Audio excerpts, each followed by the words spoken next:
Well, Michigan family was spending hundreds of dollars on insulin every month, making a very difficult decision to move to keep their kids alive. Fox 17's Angeline McCall is here to explain why the decision boiled down to insurance coverage. Angeline?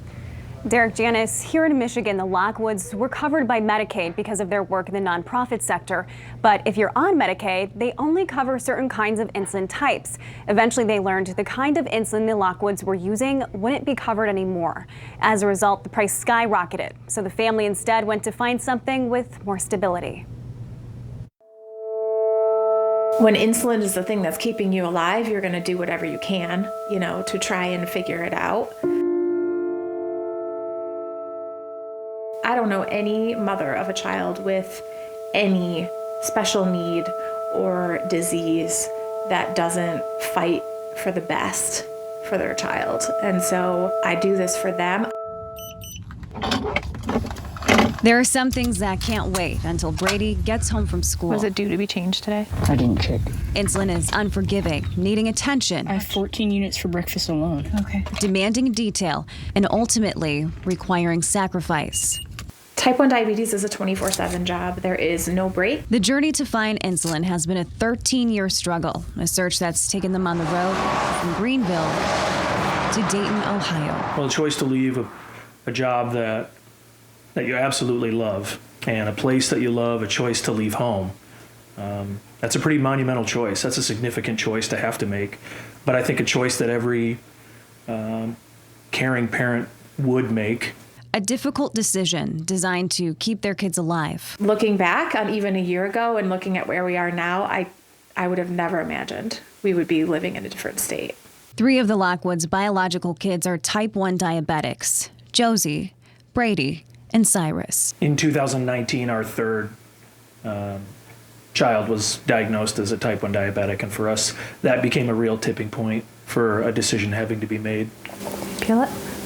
Yeah. Cyrus was the last of the 3, but just like the process can be difficult to change out his insulin pump, To this little mark right there. it became a struggle to find insulin at an affordable price. Here we go.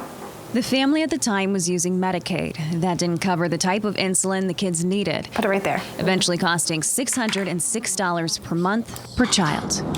It feels unfair when you know something is just behind that counter at the pharmacy, but it's unattainable. It might as well be across the country because it's just not feasible. You can't afford it. The family turned to traveling to Canada, but when the borders closed at the start of the pandemic, it became more complicated to get it. That's kind of really what kind of pushed us to make a decision. We need to find a better way to get the insulin. And in our case, it needed to be better insurance. So when a job with more predictable insurance came up, the Lockwoods told their 8 kids their life would be uprooted. So nobody was happy about it, and I think everybody was hoping to find a different solution of like, do we really need to do this? Is this really important? But I do think we try hard to explain to our kids and our family that everybody gets what they need, not what they want.